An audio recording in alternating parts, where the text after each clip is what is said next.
Death and the Woman. By Gertrude Atherton. Her husband was dying, and she was alone with him. Nothing could exceed the desolation of her surroundings. She and the man who was going from her were in the third floor back of a New York boarding house. It was summer, and the other boarders were in the country. All the servants except the cook had been dismissed, and she, when not working, slept profoundly on the fifth floor. The landlady also was out of town on a brief holiday. The window was open to admit the thick unstirring air. No sound rose from the row of long narrow yards, nor from the tall deep houses annexed. The latter deadened the rattle of the streets. At intervals the distant elevated lombard protestingly along, its grunts and screams muffled by the hot suspended ocean. She sat there plunged in the profoundest grief that can come to the human soul, for in all other agony hope flickers, however forlornly. She gazed dully at the unconscious breathing form of the man who had been friend, and companion, and lover, during 5 years of youth too vigorous and hopeful to be warped by uneven fortune. It was wasted by disease, the face was shrunken, the night garment hung loosely about a body which had never been disfigured by flesh, but had been muscular with exercise and full-blooded with health. She was glad that the body was changed, glad that its beauty, too, had gone some other where than into the coffin. She had loved his hands as apart from himself, loved their strong warm magnetism. They lay limp and yellow on the quilt. She knew that they were already cold, and that moisture was gathering on them. For a moment something convulsed within her. They had gone too. She repeated the words twice, and, after them, forever. And the while the sweetness of their pressure came back to her. She leaned suddenly over him. He was in there still, somewhere. Where? If he had not ceased to breathe, the ego, the soul, the personality was still in the sodden clay which had shaped to give it speech. Why could it not manifest itself to her? Was it still conscious in there, unable to project itself through the disintegrating matter which was the only medium its creator had vouchsafed it? Did it struggle there, seeing her agony, sharing it, longing for the complete disintegration which should put an end to its torment? She called his name, she even shook him slightly, mad to tear the body apart and find her mate, yet even in that tortured moment realizing that violence would hasten his going. The dying man took no notice of her, and she opened his gown and put her cheek to his heart, calling him again. There had never been more perfect union. How could the bond still be so strong if he were not at the other end of it?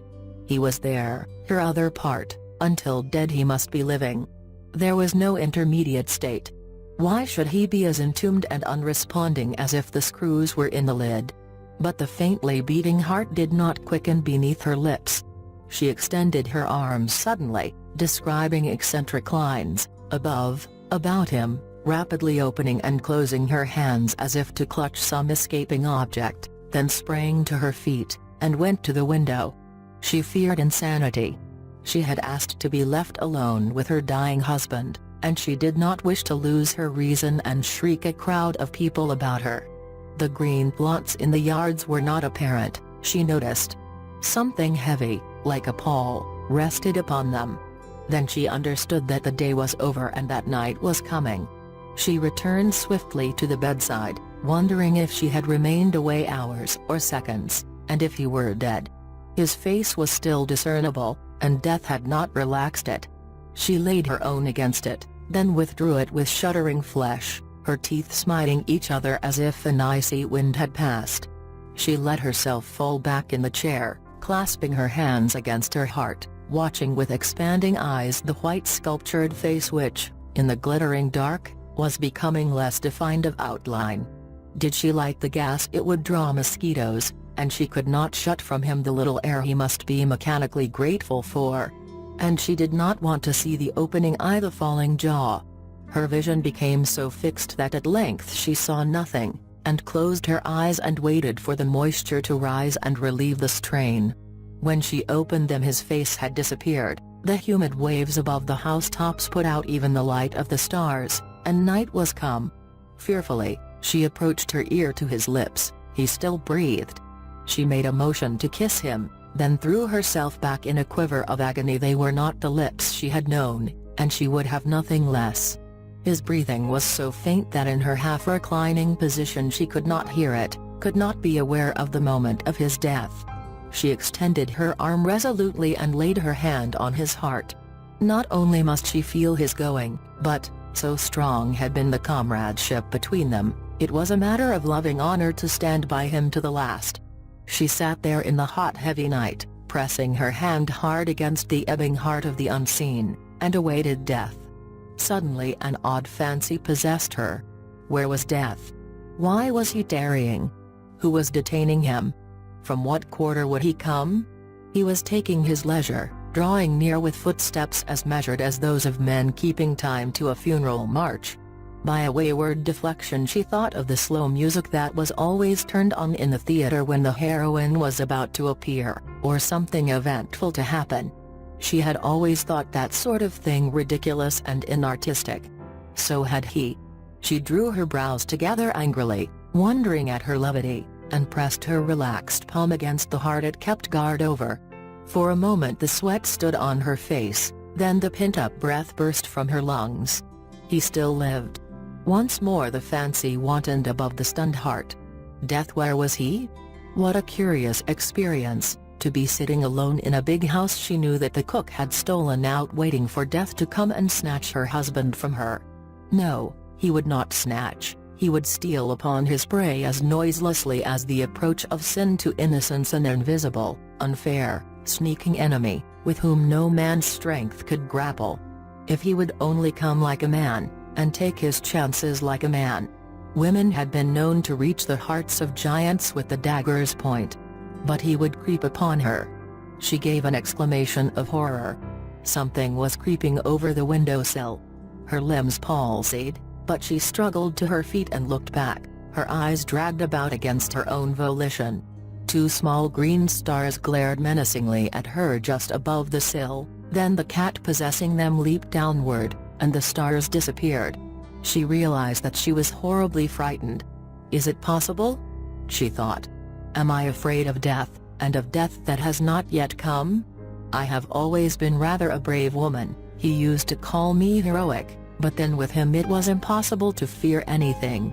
And I begged them to leave me alone with him as the last of earthly boons. Oh, shame! But she was still quaking as she resumed her seat, and laid her hand again on his heart.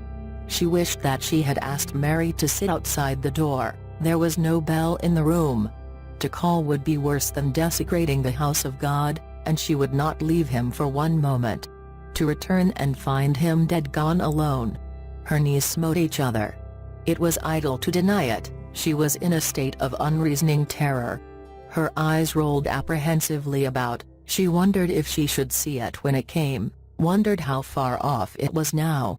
Not very far, the heart was barely pulsing. She had heard of the power of the corpse to drive brave men to frenzy, and had wondered, having no morbid horror of the dead. But this? To wait and wait and wait, perhaps for hours past the midnight onto the small hours, while that awful, determined, leisurely something stole nearer and nearer. She bent to him who had been her protector with a spasm of anger. Where was the indomitable spirit that had held her all these years with such strong and loving clasp? How could he leave her? How could he desert her? Her head fell back and moved restlessly against the cushion, moaning with the agony of loss. She recalled him as he had been. Then fear once more took possession of her, and she sat erect, rigid, breathless, awaiting the approach of death. Suddenly, far down in the house, on the first floor, her strained hearing took note of a sound, a wary, muffled sound, as if someone were creeping up the stair, fearful of being heard. Slowly. It seemed to count 100 between the laying down of each foot. She gave a hysterical gasp. Where was the slow music? Her face, her body, were wet as if a wave of death sweat had broken over them. There was a stiff feeling at the roots of her hair. She wondered if it were really standing erect. But she could not raise her hand to ascertain. Possibly it was only the coloring matter freezing and bleaching. Her muscles were flabby, her nerves twitched helplessly. She knew that it was death who was coming to her through the silent, deserted house, knew that it was the sensitive ear of her intelligence that heard him, not the dull, coarse-grained ear of the body. He toiled up the stair painfully, as if he were old and tired with much work. But how could he afford to loiter, with all the work he had to do? Every minute, every second, he must be in demand to hook his cold, hard finger about a soul struggling to escape from its putrefying tenement.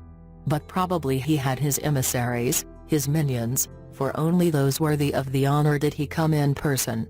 He reached the first landing and crept like a cat down the hall to the next stair, then crawled slowly up as before. Light as the footfalls were, they were squarely planted, unfaltering, slow, they never halted. Mechanically she pressed her jerking hand closer against the heart. Its beats were almost done. They would finish, she calculated, just as those footfalls paused beside the bed. She was no longer a human being, she was an intelligence and an ear. Not a sound came from without, even the elevated appeared to be temporarily off duty, but inside the big quiet house that footfall was waxing louder, louder, until iron feet crashed on iron stairs and echo thundered. She had counted the steps 1, 2, 3, irritated beyond endurance at the long deliberate pauses between. As they climbed and clanged with slow precision she continued to count, audibly and with equal precision, noting their hollow reverberation. How many steps had a stair? She wished she knew. No need. The colossal trampling announced the lessening distance in an increasing volume of sound not to be misunderstood. It turned the curve, it reached the landing, it advanced slowly down the hall, it paused before her door. Then knuckles of iron shook the frail panels. Her nerveless tongue gave no invitation. The knocking became more imperious, the very walls vibrated. The handle turned, swiftly and firmly. With a wild instinctive movement she flung herself into the arms of her husband. When Mary opened the door and entered the room she found a dead woman lying across a dead man. Subscribe to my channel.